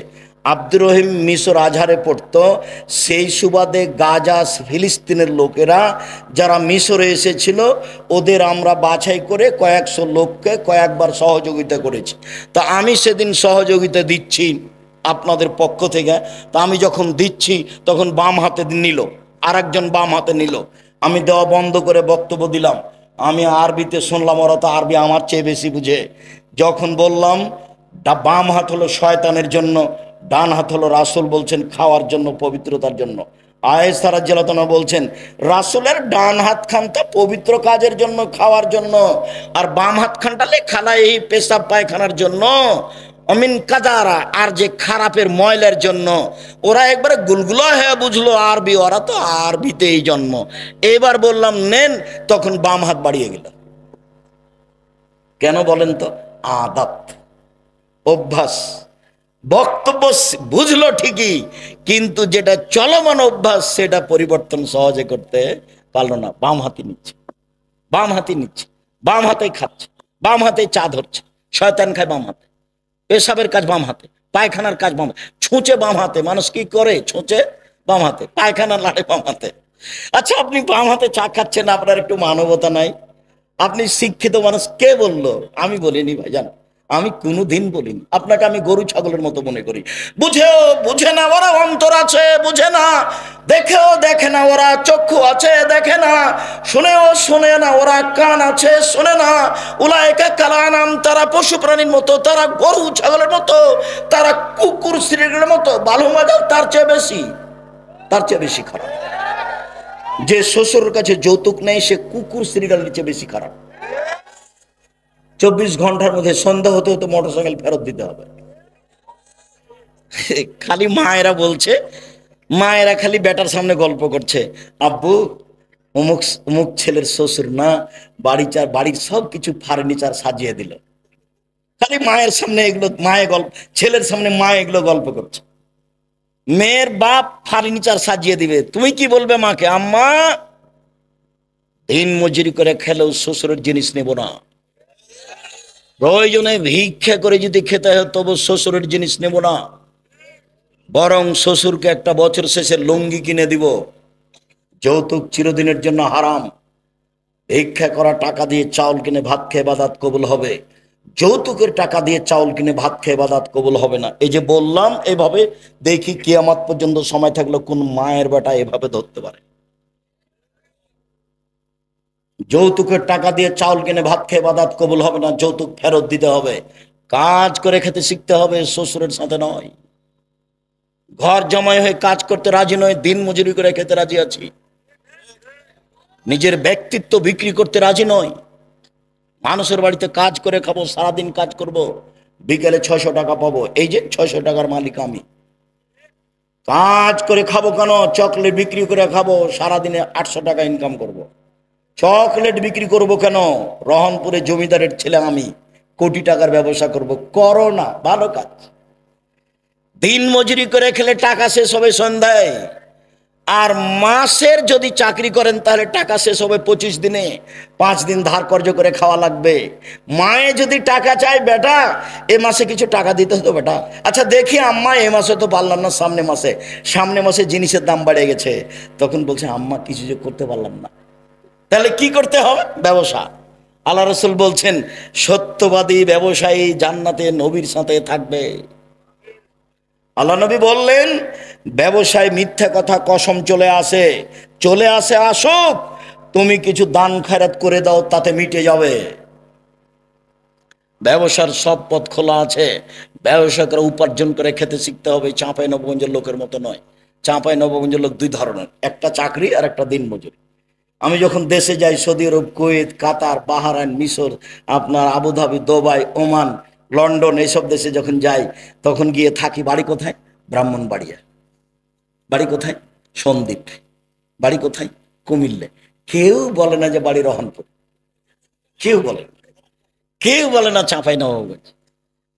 মাস গিয়ে থাকছি, মাস যেখানেই যাই মানুষ সম্মান করে খুব বেশি। একবার সম্মান দেখে মনে হয় যে আল্লাহ, এই দুনিয়াতে সম্মান দিয়ে শেষ করো না, এটা আমার জন্য পরকালে লাগবে। বাহ, আমি এইভাবে চাইনি, আমার পরকালটা টিকিয়ে দাও, ওটা থাক, তারপরে এটা দাও, ওখানের জন্য ঘাটতি না হয়। 6 মাস জীবনে গাড়িতে থাকলাম, 6 মাস বাড়িতে থাকলাম, তবু ঝামেলার মধ্যে থাকলাম, এবাদত বান্দিকে কিছু করতে পারলাম তা আমার মনে বলে না। তবে আমার একটা দৃঢ়তা কাজ করে, জাতির সামনে কোনোদিন ধর্মের নামে ফাঁকি দিনি। জাতি যে যেটুকু মানছে ওটুকু থেকে আমি তার সমান নেকি পাবো ইনশাল্লাহ। এই দিয়ে আমি সফল হব ইনশাল্লাহ, এটা আমার দৃঢ়তা কাজ করে। কাজের মেয়েকে শিখিয়ে দিল, শিষ্টাচার শিখিয়ে দিল, কাজের মেয়েকে বিদ্যে শিখিয়ে দিল। কাজের মেয়েকে যদি শিক্ষা দিতে হয় তাহলে নিজের মেয়েকে শিক্ষা দিতেই হবে।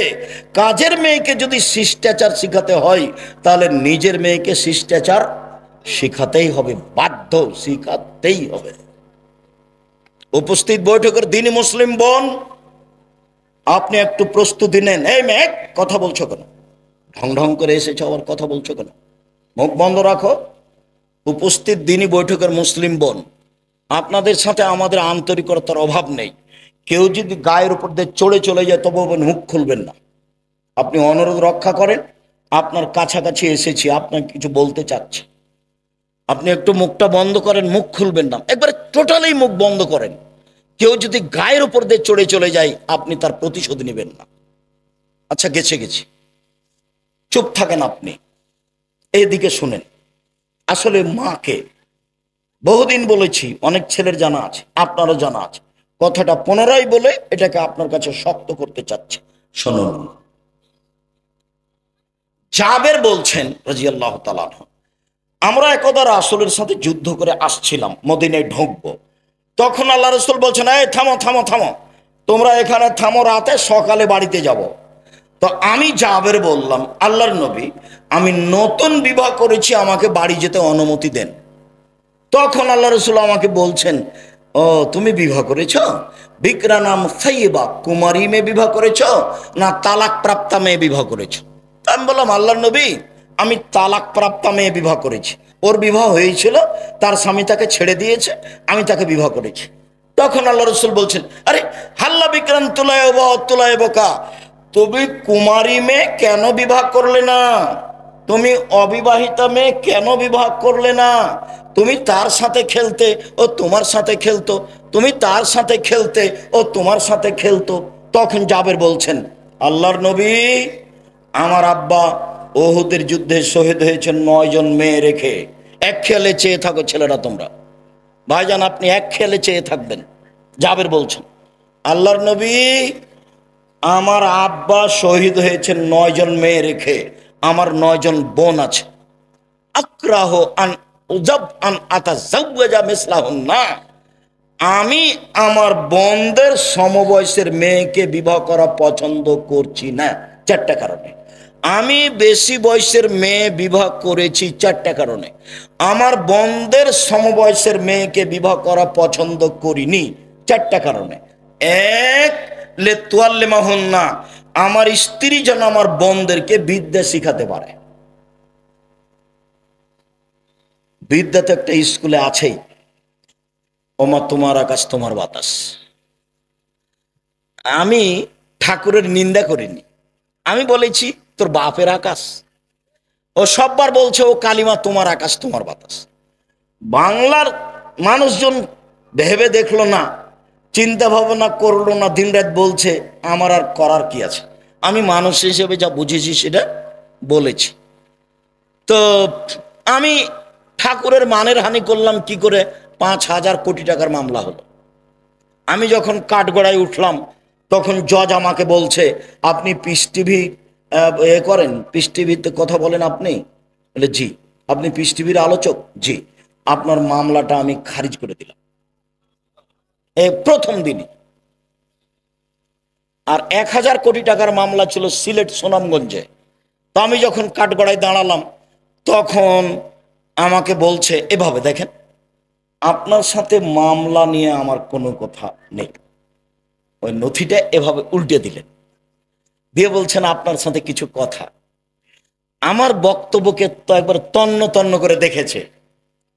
বলছে যে আল্লাহর নবী এবং আয়েশা একসাথে গোসল করলেন, উভয়ের পরনে কাপড় ছিল না, এই কথাটা আপনি কেমনে বললেন?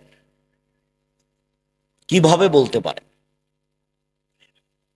আমি তো উত্তর দিব না, কিছু বলবো না। আমাকে উকিল বলেছে, যাই বলুক মুখ খুলবেন না, এর নাম জজ, যেটা বলবে সেটাই হবে, মুখ খুলবেন না।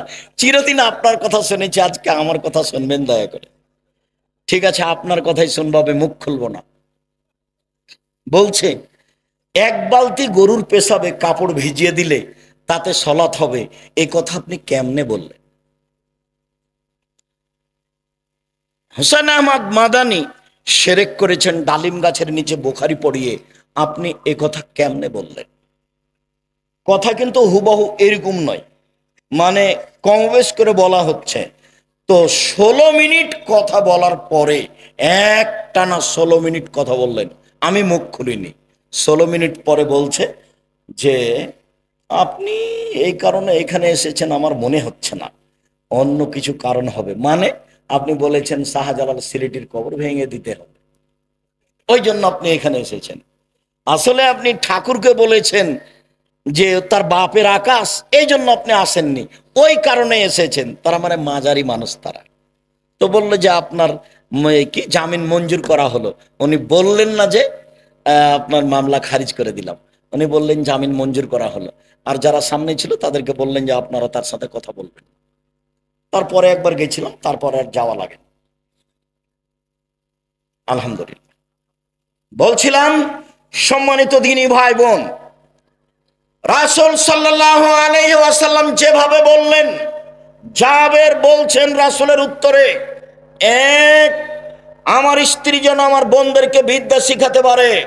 দুই, আমার স্ত্রী যেন আমার বোনদেরকে শিষ্টাচার শিখাতে পারে। উপস্থিত বৈঠকের দ্বীনী মুসলিম বোন শোনেন, এই মেয়ে শোনো, শিষ্টাচার কি জিনিস? শিষ্টাচার কি জিনিস? বাড়ি যাওয়ার সময় একটা বই নিয়ে যাবো, আদর্শ পরিবার। আদর্শ পরিবারের শুরু থেকে নিয়ে শেষ পর্যন্ত সবই শিষ্টাচার, সবই শিষ্টাচার। ছেলেরা হাতে মেহেদি লাগাতে পাবে না, ছেলেরা মেহেদি লাগাবে মাথার চুলে ও দাড়িতে, যেটা সাদা হয়ে গেছে।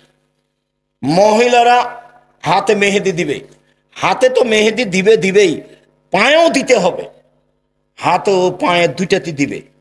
তো আমাদের চাঁপাইনবাবগঞ্জে তার কথা ছড়িয়ে আছে, আল্লাহর নবী দাড়িতে মেহেদি দিয়েছিলেন, সেই জন্য পায়ে দেওয়া যাবে না। কথা যে মিথ্যে, ঠিক আছে, আল্লাহ নবী দাড়িতে মেহেদি দিয়েছিলেন, কথা তো ঠিক। তো আল্লাহ নবী দাড়িতে তো আতরও দিয়েছিলেন। তো আল্লাহ নবী বললেন, হায়জলা ঋতুওয়ালা মহিলারা যখন ঋতু থেকে পবিত্র গোসল করবে তখন লজ্জা স্থানে আতর ব্যবহার করবে। তো আল্লাহ নবী দাড়িতে যে আতর লাগিয়েছেন, এবার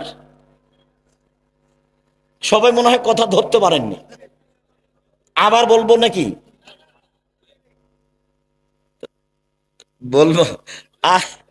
আল্লাহর নবী দাড়িতে মেহেদি লাগিয়েছেন, ভালো কথা, আমরা বুঝলাম যে সেই জন্য মেহেদি মহিলারা পায়ে লাগাবে না।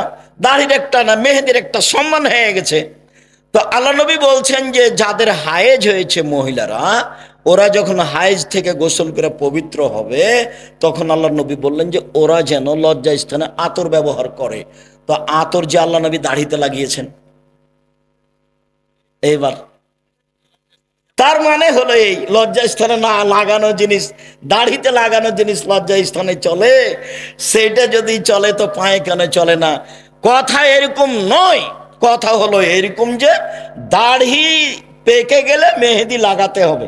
মেহেদি একটা জিনিস, এর মান বাড়লো কমলো এটার বিবেচনা করা যাবে না।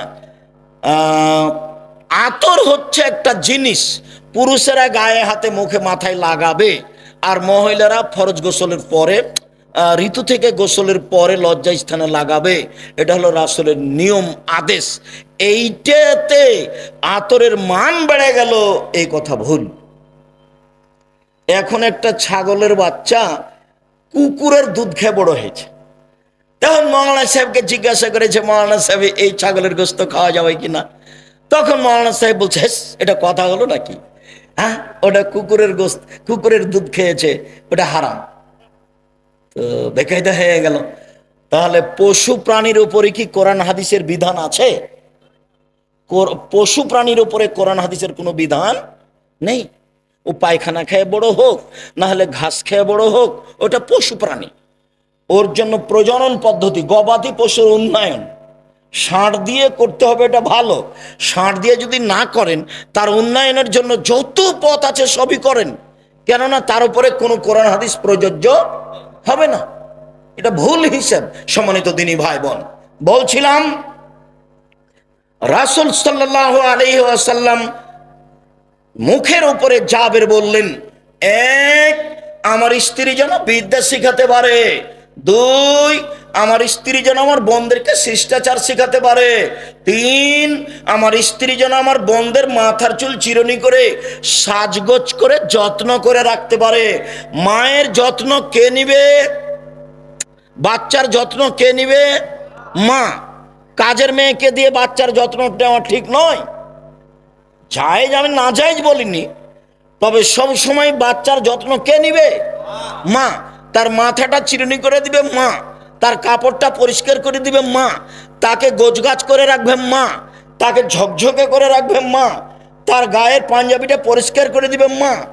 তাকে ডান হাত আগে ঢোকাতে বলবে, জামাতে তার মা, সব শিষ্টাচার তার মা পালন করবে এবং বাচ্চাকে যত্ন করে রাখবে। যখন বাচ্চাকে দুধ খাওয়াবে তখন মায়ে বিসমিল্লাহ বলবে। মা যদি বিসমিল্লাহ ছাড়া বাচ্চাকে দুধ খাওয়ায় তাহলে যতবার খাওয়াবে ততবার শয়তানে দুধ খাবে, খাবেই খাবে। আল্লাহর নবী বলেছেন দুধ খাবে শয়তান, অতএব খাবেই খাবে। মা যতবার বাচ্চাকে দুধ খাওয়াবে ততবার মা কি বলবে? বিসমিল্লাহ বলবে। মা যখন রাতে দরজাটা বন্ধ করবে তখন বিসমিল্লাহ বলবে।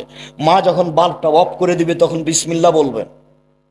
যখন মা জ্বালানটা বন্ধ করবে তখন বিসমিল্লাহ বলবে। মা যখন তরকারির পাতিলে ঢাকবে তখন বিসমিল্লাহ বলবে। মা যখন আটার পাতিলটা ঢাকবে তখন বিসমিল্লাহ বলবে। আল্লাহ নবী বলেন সব কিছু ঢেকে রাখো, খোলা রাখো না।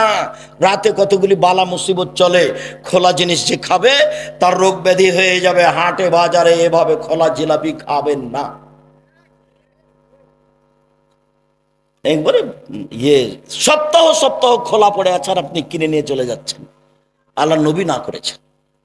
সূর্য ডুবার পরে বাচ্চাকে বাহিরে নিয়ে যাওয়া যাবে না, নইলে বাচ্চাকে ঝিনে ধরবে, শয়তান ধরবে। ছাদের উপরে নিয়ে যাবেন না, আগুনে নিয়ে যাবেন না। রাত যখন এসা কাছাকাছি হয়ে গেছে তখন নিয়ে যান। সব বুখারী মুসলিম এক টানা হাদিস এগুলো। আপনি ইউটিউবে দেখেন আব্দুর রাজ্জাক বিন ইউসুফ খাওয়া ও পান করার নিয়ম, খাওয়া ও পান করার নিয়ম আব্দুর রাজ্জাক বিন ইউসুফ বিস্তারিত দেওয়া আছে, আপনি দেখুন। সম্মানিত দিনী ভাই বোন, 4 অতাকুম আলাইহিন্না, আমার স্ত্রী যেন আমার বাচ্চাদেরকে পাহারা দিতে পারে। উপস্থিত বৈঠকের মুসলিম বোন, এই মেয়ে কথা বলছো কেন? কথা বলছো কেন? 4টা সিরিয়াল করো তো দেখি। তুমি মা, তুমি আদর্শ মা, তুমি বুদ্ধিমতী মা, তুমি মা, আপনি মা, আপনি বুদ্ধিমতী মা, আপনি হস্তিনী নন, আপনি ভালো মা। 1, বাচ্চাকে বিদ্যা শিখাতে হবে। 2, বাচ্চাকে শিষ্টাচার শিখাতে হবে। 3, বাচ্চাকে যত্ন করে রাখতে হবে। 4, বাচ্চাকে পাহারা দিতে হবে। এবার বলেন আপনি যে মেয়েটা মাথায় কাপড় না দিয়ে দেয়নি তার মা কি পাহারাদার? তার মা পাহারাদার নয়। আপনার নিজের জিম্মেদারি আর একজনের উপরে চাপিয়ে দিয়ে সফল হওয়া যাবে না। এইবার আপনার সাথে আর একটু থাকে উপস্থিত বৈঠকের মুসলিম বোন, এই ছেলে তোমার আমি কাছে আসছি, তুমি নিরাশা হও না। কি বলেন তো আব্দুর রাজ্জাক সাহেব, আমার কাছে কি? আল্লাহ নবী বলছেন মালালা জারিয়াতাইনে, কেউ যদি 2টা মেয়ের লালন পালন করে, 2টা, হাত্তা তাবলগা, বড় হওয়া পর্যন্ত, বিবাহ দেওয়া পর্যন্ত, ফাহুয়া ফিল জান্নাতে হাকাজা, তাহলে সেই বাপ আর আমি জান্নাতে এভাবে থাকবো। 2টাকে জমা করে দিলেন, আঙ্গুল 2টা জমা করে দিলেন, 2টা মেয়ে। এবার বলছেন আনাওয়া কাফিরুল ইয়াতীম, কেউ যদি এতিমের লালন পালন করে সে আর আমি জান্নাতে এইভাবে থাকবো। ওয়াসারা বিসাবাব অলস্তা, তর্জনীবে মধ্যমা ইশারা করলেন, ফাররাকা বাইনাহু শায়ান, একটু ফাঁকা রাখলেন। বুঝতে না পারলে আমি আবার বলছি, এতিম লালন পালন করলেও নবীর সাথে থাকা যাবে, তবে মধ্যে কি আছে? একটু ফাঁকা আছে। আর কেউ যদি 2টা বেটির লালন পালন করে, বিবাহ শাদী দিয়ে দেয়, তাহলে এই বাপ রাসূলের সাথে কিভাবে থাকবে? একসাথে। হাদিস সহিহ। আর একটা বলি, আল্লাহ নবী বলছেন মানা আলা সালাসা বানাতিন, কেউ যদি 3টা মেয়ের লালন পালন করে, ওয়া আদাবাহুন্না, শিষ্টাচার শিখিয়ে দেয়, ও আল্লামাহুন্না, বিদ্যা শিখিয়ে দেয়, ও জাওয়াজাহুন্না, বিবাহ শাদী দিয়ে দেয়, আহসানা ইলাইহিন্না, তার সাথে সদাচরণ করে, একবারও বলে না এই তোর মুখ ভেঙে দেবো, এই তোর দাঁত খুলে দেবো, এই তোর স্বভাব খারাপ, এই তোকে এই করবো সেই করবো, একবারও বাপ মেয়েকে এভাবে বলে না। সব সময় আদর করে। চাঁপাই নবমুজের ভাষাতে বলে আম্মু কি নিবা আম্মু, ওরে মাকে একদিন আম্মু বলেনি, একবারে বলে শেষ করছে। আচ্ছা ঠিক আছে বলেন, সমস্যা নেই, তবে মাকে ভুলে যাবেন না। আমার একটা পরামর্শ মনে রাখবেন, সালাম ফেরার পূর্বে কি বলবেন? রব্বির হামহুমা কামা রাব্বায়ানি সাগীরা। আর একটা কথা মধ্য বলে নি, যেটা ভারী আর এটা সহজ, সেটা হলো এই, একজন সাহাবী এসে বলছেন আল্লাহর নবী, আমার পিতা মারা গেছেন, ও তারাকা মালান, টাকা পয়সা ছেড়ে গেছেন, অলাম ইউসিনি, আমাকে কোনো উপদেশ দিয়ে যাননি,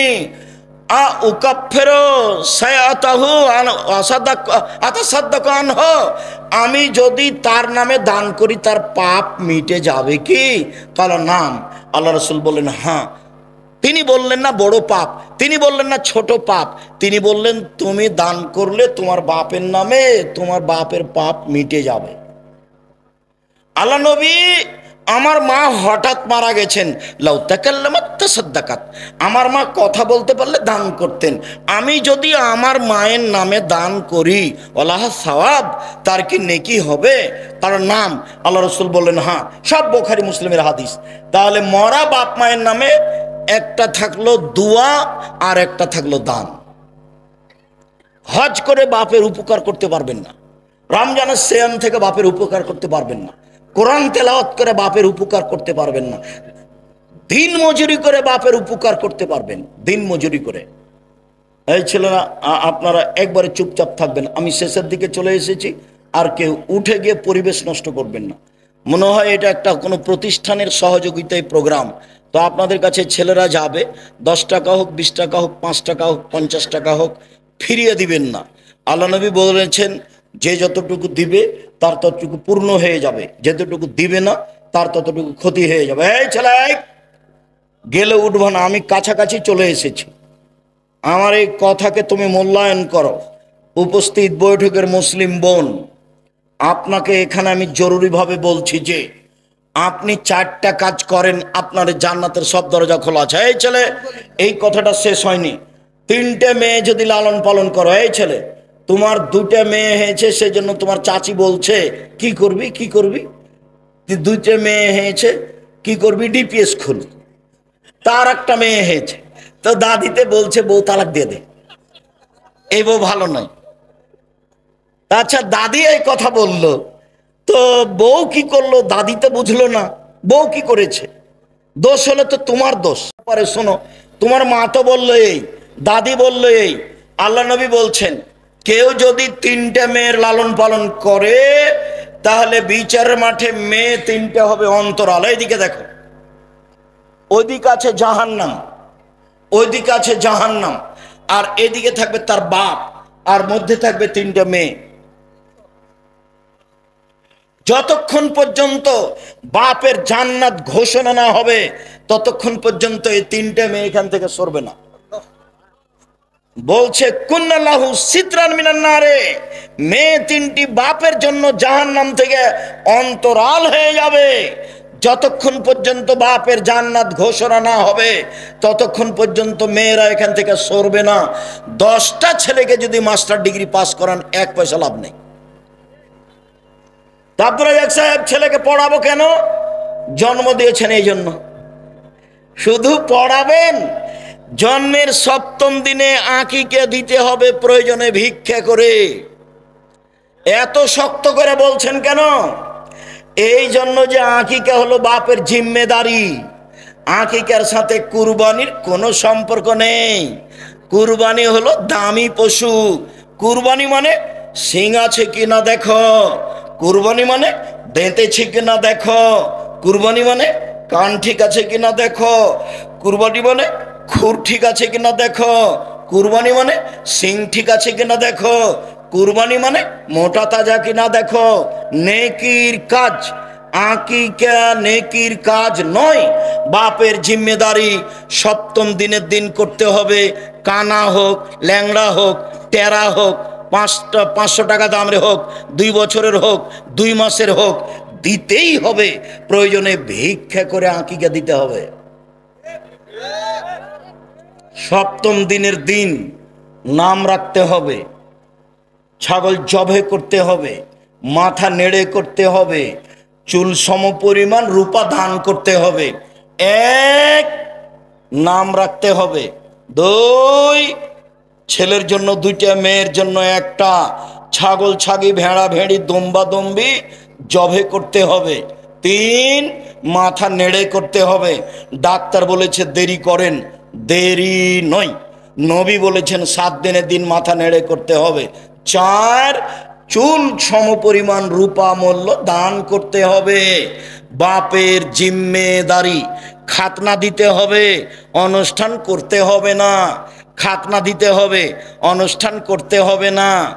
আকিকা অনুষ্ঠান করা যায়, কিভাবে করব? আপনি যে বলছেন গরু আকিকা দেওয়া যাবে না, আরে গরু আগের দিন জবাই করেন না, 6 তারিখে 3-4টা গরু জবাই করে দেন নাকি ভাইজান, দাওয়াত দিতে হবে ভালো করে।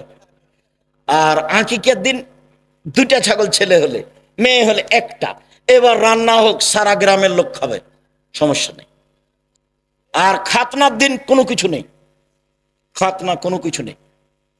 ছেলে এখন হাঁটতে পারে, পায়জামা পরাতে হবে, প্যান্ট নয়। পায়জামা পরাতে হবে, প্যান্ট নয়। টাকনুর উপরে থাকবে পায়জামা। মেয়ে এখন হাঁটতে পারে, পায়জামা পরাতে হবে, প্যান্ট টাকনুর নিচে পরাতে হবে, উপরে নয়। আর এই ল্যাংটা পায়জামা পরাতে হবে না। 2 ধরনের চলবে না, একটা হলো ঢিলে ঢালা, আর একজন ঢুকবে, কি এগুলো? আর একটা হলো চিপা চাপা, পায়ের সাথে লেগে আছে, সব নোংরামি, সব বেহায়া। এই ছেলে, একটা কথা মনে পড়লো, আল্লাহর নবী জাতির সামনে আফসোস করে বলেছেন, পৃথিবীর মানুষ শুনে রেখো, আমার উম্মত ইহুদি খ্রিস্টানের সাথে মিশে যাবে, চাল চলনে, কথাবার্তাতে, কৃষ্টি কালচারে, পোশাক পাতিতে, লেনদেনে আমার উম্মত ইহুদি খ্রিস্টানদের সাথে মিশে যাবে। এইভাবে ডান হাতের বিঘত যেমন বাম হাতে সমান সমান সমান মিশে যাবে, ডান পায়ের জুতা যেমন বাম পায়ের সমান সমান সমান মিশে যাবে, কৃষ্টি কালচারে সমান সমান মিশে যাবে, নিয়ম নীতিতে সমান সমান মিশে যাবে, আদব কায়দাতে সমান সমান মিশে যাবে, বেহায়াইতে। এরপরে নিচে নামতে লাগলেন ভাষার, নিচে নামতে নামতে নামতে বলছেন, ইহুদি খ্রিস্টান যদি মায়ের সাথে জেনা করে থাকে, আমার উম্মত করবে। কথা কি আমি বুঝাতে পেরেছি? এই ছেলে, তোমার মাথার চুলটা এরকম কেন, নিচের দিক চাঁচা আছে কেন? আমি লন্ডনে জুমার দিন, জুমার খুতবা থেকে নিচে নামছি, তখন একটা লোক বলছে আমার ছেলের জন্য একটু দোয়া করবেন। তো ছেলেটা আমার পাশে নিয়ে এসেছে। আমি আবার ছাত্র জীবনে বলতাম, এই যারা মাথার চুল ছাড়তে শিখো, আমার মাথা যেটা শিখো, আমার মাথার চুল এইভাবে গেলেই কি আর এইভাবে গেলেই কি, ওই আমি কোনোদিন হিসাব করিনি। আমার এক class friend Punjabi calender iron করা ছাড়া গায়ে দিত না, সালিমউদ্দিন ডাহবি, ভাগালপুরি। তো দোয়া করার জন্য নিয়ে এসেছে, নিচের দিকে নামছি, তো ছেলের মাথার চুল এই তোমার মতো করে কাটা আছে। তো আমি ইন্নালিল্লাহ, এভাবে কেন? তো দেখছি যে নামতেই ওই চুল ছাড়ার এগুলো দেওয়া আছে, ছবিগুলো। তখন আর একজন বলছে যে ওস্তাদজি দেখছেন না, ওই যে ওই ঢঙ্গে চুল কেটেছে। তখন আমি বলছি, দেখেন, লন্ডনে পয়সা উপার্জন করতে এসেছি, আদর্শ বিক্রি করতে আসিনি। লন্ডনে পয়সা উপার্জন করতে এসেছি, আদর্শ বিক্রি করতে আসিনি। আদর্শ বিক্রি করব না। প্যান্ট টাকনোর উপরেই পরব, মাথার চুল সব সমান হবে, সামনে পিছনে উপরে। দাড়ি ছেড়ে দেব, মুখ ছোট করব, চেঁচে ফেলবো না। নখ কেটে দেব, নখে মেহেদি দিব না। মহিলা মানে নখে মেহেদি দিবে, হাতের নখে তো দিবে দিবে, পায়ের নখে দিতে হবে, দিতেই হবে। মহিলাদেরকে হাতের নখে তো মেহেদি দিতে হবে হবেই, পায়ের নখেও দিতে হবে। যেভাবে দিলে দেখতে ভালো লাগবে সেভাবে দিবে। পুরুষের সুগন্ধি যা দেখতে পাওয়া যায় না, গন্ধ পাওয়া যায়। পুরুষের সুগন্ধি যা দেখতে পাওয়া যায় না, গন্ধ পাওয়া যায়। পুরুষের সুগন্ধি যা দেখতে পাওয়া যায় না, গন্ধ পাওয়া যায়। নারীদের সুগন্ধি যা দেখতে পাওয়া যায়, গন্ধ পাওয়া যায় না। নারীদের সুগন্ধি যা দেখতে পাওয়া যায়, গন্ধ পাওয়া যায় না। নারীদের সুগন্ধি যা দেখতে পাওয়া যায়, গন্ধ পাওয়া যায় না। বিউটি পার্লারে যা কিছু আছে সবই ব্যবহার করতে পারে, তবে বাড়িতে বিউটি পার্লারে নয়। এইভাবে ভরু কাটা হারাম, এইভাবে ভরু তুলে ফেলা হারাম, এইভাবে দাঁত ছিলে রাখা হারাম, এইভাবে উঁচু স্যান্ডেল পরে নিজেকে লম্বা মেয়ে দেখানো হারাম, এইভাবে ব্রেসিয়ার পরে কম বয়সের মেয়ে প্রমাণ করা হারাম, প্রতারণা হারাম। বলছিলাম, সম্মানিত দিনী ভাই বোন, আমরা কাছাকাছি শেষের দিকেই চলে আসলাম। আমি আপনাদেরকে অত্র প্রতিষ্ঠানে দান করার আন্তরিকভাবে অনুরোধ জানিয়ে, আপনি আপনার পরিবারকে সুন্দর করে গড়ে তোলার অনুরোধ জানিয়ে শেষ হাদিস। এই ছেলে, কারো বন্ধু যদি আতরওয়ালা হয় তাহলে আতর এমনিতেই দিবে, নইলে কিনে নিবে, নইলে গন্ধ পাওয়া যাবে। বুখারী মুসলিমের হাদিস। কারো বন্ধু যদি কামার হয়, পাশে বসে থাকলে আগুন ছিটে কাপড় জ্বলে যাবে। আর যদি কাপড় জ্বলে না যায়, কামারের পাশে হাপরের পাশে বসে থাকে তাহলে ধোঁয়া আসবে, কামারের পাশে বসে থেকে নাকে মুখে ধোঁয়া আসবে না, এই কথা যেমন মিথ্যে, আপনার ছেলে মেয়ের বন্ধু বান্ধবী খারাপ, আপনার ছেলে মেয়ে খারাপ হবে না, এই কথা তেমনি মিথ্যে। শুনুন, কামারের পাশে বসে থেকে ধোঁয়া লাগবে না, এই কথা যেমন মিথ্যে, বান্ধবী খারাপ হলে মেয়ে খারাপ হবে না, এই কথা তেমনি মিথ্যে। মোবাইল সবচেয়ে নিকটের বান্ধবী এবং সবচেয়ে খারাপ। সবাই সহযোগিতা করবেন। আর বই পুস্তক আমি যা বক্তব্য দিলাম সব উপদেশ বই আছে। ও মিন্নাতুল বারি আছে আব্দুল্লাহর ব্যতিক্রম বইগুলি কি কি আছে দেখেন। আর আপনার ওই আল ইতেসাম পত্রিকা, এটা হলো চাঁপাইনবাবগঞ্জের লোকের পয়সা দিয়ে বের হচ্ছে ইতেসাম পত্রিকা, চাঁপাইনবাবগঞ্জের লোকের নিজস্ব পত্রিকা, 30 টাকা বেশি নয়। সবাই স্টেজ থেকে বইগুলি নিয়ে যাবেন, পত্রিকা নিয়ে যাবেন। নামাজের উপরে আমার বই লেখা আছে, দুয়ার উপরে আমার বই লেখা আছে ব্যতিক্রম, এই বইগুলি সংগ্রহ করুন। সকল দিনই ভাই বোনকে স্টেজ থেকে বইগুলি সংগ্রহ করার অনুরোধ জানিয়ে, বিশেষভাবে আমার দিনী বোন যারা, তারা একটু দেখতে পারেন যে আব্দুল্লাহর আম্মার বইগুলি আছে নাকি। কেন হব অবরোধবাসিনী, বেগম রোকেয়ার বিরুদ্ধে লেখা আছে, কেন হব অবরোধবাসিনী।